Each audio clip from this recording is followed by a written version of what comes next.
Hey guys, I'm Private Chef in the Hamptons and I'm going to show you what I make my clients for dinner today. They usually never request specific things, but actually today they have requested something. They really want me to make cottage pie. So I'm going to make it for them and I'll show you how I do it. So the first thing I'm going to do is start browning my meat. I'm using organic ground beef. If I was making shepherd's pie, I would use ground lamb. That's the difference between shepherd's and cottage pie. Cottage is beef, shepherd is lamb. And the reason why I'm going to brown the beef is because basically you want to get nice color and caramelization on it. This will add to like the overall flavor of the dish. So I'll show you what that looks like, and while that is browning, I'm going to cut up all my veggies.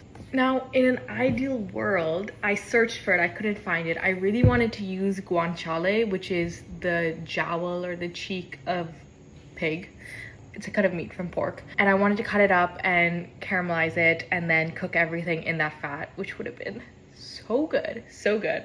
The only thing I could find was like thick slab bacon, which I didn't really want to use, and there was no organic one, so I just left it. But if you can get your hands on some guanciale, cut it up, like fry it off, and then cook everything in that fat, and it would be so good. It adds such like a different dimension of flavor. So I have put 1 packet of the beef into this. I have 4 packets, and I'm gonna do them packet by packet, and I'm gonna brown them over medium-high heat with some olive oil. And then when I get some color on one side, I'll start breaking it up more. And the reason why I'm doing it 1 packet at a time, as faffy as it might feel, is because you don't want to overcrowd the pan. When you overcrowd the pan, you steam the meat, you don't brown it. You know, so you get sort of like gray meat, and then by the time it's browned, it's kind of overcooked. Does it take a lot longer? Yes. Is it worth it? I mean, it depends how you want to cook. You could easily put it in there and get a really good product, but I just like taking that extra step. Also, for those new to my page, I over-explain almost like every single step of the cooking, which some people might like, some people don't like, but that's just the way that I make my videos. And you kind of don't want to move the meat until it self-releases from the pan. That means that it got a nice Maillard reaction or that sort of caramelization on the bottom of the meat, and then it kind of self-releases from the pan. So if you're trying to move the meat and it's not moving, give it a bit and then it'll eventually self-release. And if there were any really caramelized bits on the bottom of the pan, I deglaze with some water. And you don't have to cook it all the way, like there's still some pink in there, but I'm just leaving it like that so it doesn't overcook. Also, when I break it into the pan, I don't just put it in the pan and then smush it up. I kind of like take small pieces and put it. I just find it's easier to kind of get into separate pieces. When you put the whole block into the pan, it can kind of be like really annoying to break it up. So instead of onions, I'm using shallots. I love using shallots when I can. It always reminds me, Anthony Bourdain in Kitchen Confidential, one of my favorite books, he says, if you want to know the difference between restaurant food and home food, it's the usage of shallots and a lot more butter and salt than you think. Shallots add a really nice sweetness that white onions do not, and it just adds sort of like je ne sais quoi, you know? As cringy as that sounds. I'm just gonna finely dice up the shallots, and I'm gonna be dicing up all of the veggies. So shallots, celery, carrots. I'm gonna be using leek, and I'm gonna be using fennel as well as a few little cool additions to the cottage pie. But the shallots, the celery, and the carrots are the base of the meat sauce, and that base is called a mirepoix. It's just a really good sort of aromatic base for meat-based sauces like this. Okay, see, this is an example of like really good caramelization that I'm happy with. You can see those like dark brown spots. This is the type of bottom that I'm gonna deglaze with water. See all these brown bits? These are called fond, F-O-N-D. And if these stay in the pan while I caramelize my 3rd and 4th batch of meat, they'll eventually end up burning and make everything taste really bitter. And if you deglaze it right now, it'll add a ton of flavor when you add that deglaçage back into your sauce. So all that extra fat I drain off, because if you put water into that fat, you will end up with oil all over your face. Then off the heat, carefully add in your water. And you basically just want to scrape all that nice caramelized bits off the bottom, and then just pour it into something and save it because we're going to use it in our sauce. And now we start with clean oil, so there's no chance of anything burning, and we do the next 2 batches. I'm just finally dicing my carrots as well. Carrots add a really nice sweetness, but I'm not gonna add too much because I'm not a huge fan of like sweeter meat-based sauces, you know? Also just chopping up some celery. I'm not really cutting these in half because they're quite thin and celery breaks down fairly easily. So my beef is all browned, it's over there. I have my deglaçage over there. The extra fat that I drained off each time, I'm gonna put a little. And I'm gonna saute the shallots, carrots, and celery in that fat. I'm gonna first let the shallots just soften down just a bit, and then I'll add in my carrots and celery. And I'm gonna cook those down and get them nice and caramelized, and then I'll add in my fennel and leek. And I'm adding in half a bulb of fennel because fennel is a fairly pungent taste. It's very aniseedy. Luckily, the family I work for love fennel, but I am only adding in half because I don't want it to become like a fennel cottage pie. I just wanted to add a nice little sort of sharpness in the background. And I'm just gonna dice this up. And I'm using 2 leeks, and you actually only use the part of the leek up until here, like the white into the light green, nothing more than that. Leeks are notoriously dirty. They're like filled with dirt. You can either cut it and then wash it, or you can cut it in half like this and then like wash it. But let me try to see. Like, see, look, gross. But do not throw away your celery stalks, and don't throw away your leeks. Either compost them, or you can kind of braise them down into a stew, or use them for vegetable stock and stuff like that. And I'm just slicing these into half moons like that. Very simple.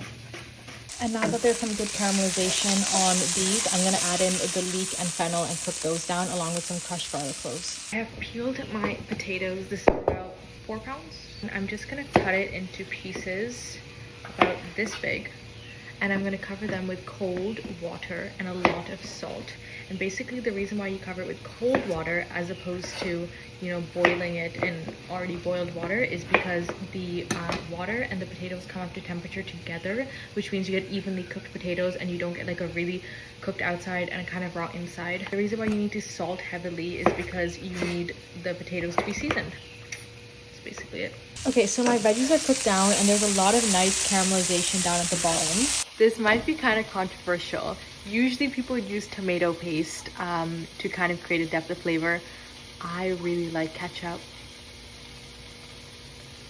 I think it just adds a really nice flavor and a sweetness and acidity that regular tomato paste doesn't give. Please don't revoke my chef card. Also, if you want to use tomato paste, just use tomato paste. But I do like a nice dollop and treat it like tomato paste and just kind of cook it out, scraping away the bottom of those caramelized bits. It just adds like a very classic and nostalgic feel to a dish that I'm trying to elevate as much as possible, but I still want that level of comfort because cottage pie is comfort, you know? You're gonna add like 2 or 3 tablespoons of flour in it, like I did for the beef carbonade, and this is just to thicken it a little bit when I put the stock in. And you're gonna cook out the flour for about a minute or 2 just to get rid of that raw flavor. And cooking it out just means that you kind of stir it around and get it all nice and mixed in. I remembered my ID this time, and I picked up some red wine. This is just a dry red wine. It's merlot. Don't go crazy. Don't spend a lot of money. It's cooking wine. The alcohol is going to cook off. I spent $9 on this one. The guy recommended it to me for red cooking wine. It's la vieille ferme. So, you know. Yeah, it's like a fresh sort of red wine. You don't want it super heavy like a Shiraz or like a Zinfandel or something. Red and black fruit aromas, blackberry, blackcurrant, silky tannins. You know the vibes.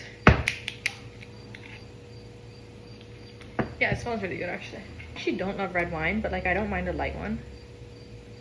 Like I like a Beaujolais. You know, smell it all around. It's actually really nice. It's really light and fruity. It's not that dark of a red wine, which is good because I don't want a super dark sort of cottage pie. It is summer after all.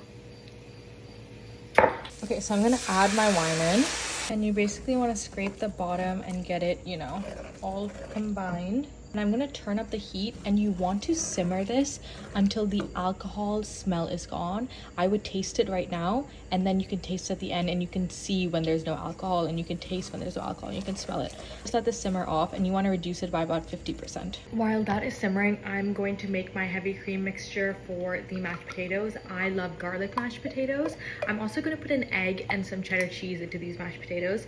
So I'm going to use heavy cream for the richness, whole milk for the looseness, to loosen it up, and then I'm gonna put a whole head of garlic, rosemary, and thyme in here. So I literally drop a whole head of garlic in there, and I'm gonna bring this up to a scalding point, which is when bubbles form around the edges and there's a bit of steam. And I'm gonna turn it off and let it infuse, and it'll stay warm, and it'll be so delicious. Just grabbing some rosemary from the garden.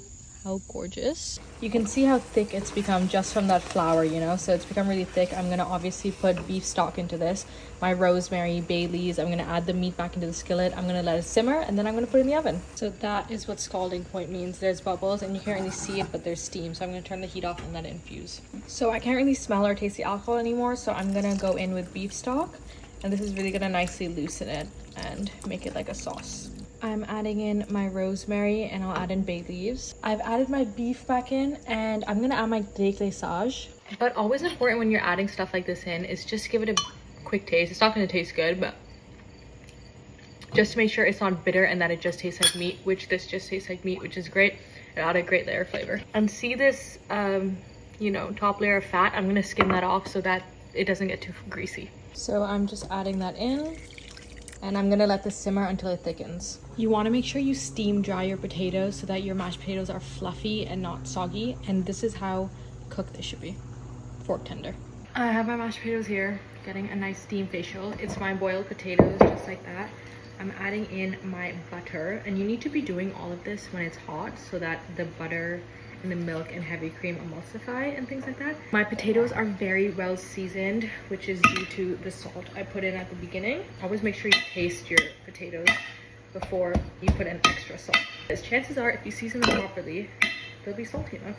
So I have my hot cream mixture here, and I'm basically going to put it in a little at a time. Potatoes can take a lot of liquid, but you want to make sure you don't overdo it and then they become gloopy and gross. You also don't want to overwork the potatoes. This is why I would never use a food processor or a whisk or something for mashed potatoes, because potatoes, if you kind of blend the starch too much, that's what makes it gloopy. I learned my lesson when I tried to make potato puree in a Thermomix once for a assignment in culinary school, and it turned so gloopy.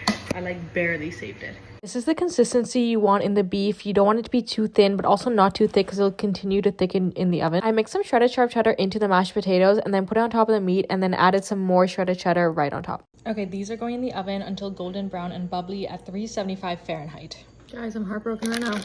I forgot to put the peas in. Add in some peas because it adds some nice color, and also a cottage or shepherd pie needs green peas in my opinion, so I'm really sorry.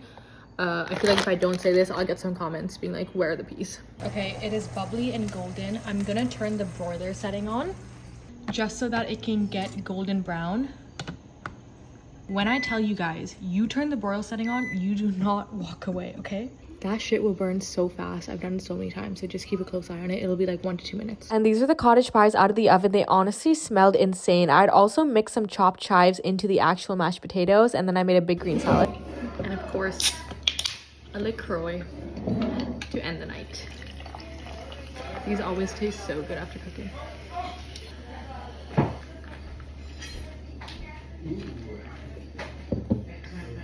Chopped with some more chives, and this is me taking a piece out of it. It was honestly unbelievable. Clients absolutely loved it. I just kept hearing wow from down from the table. It's honestly such a crowd pleaser. Kids and adults both love it. You can make it as veggie filled as you want or as little as you want. Yeah, I hope you enjoyed this video. Love you guys.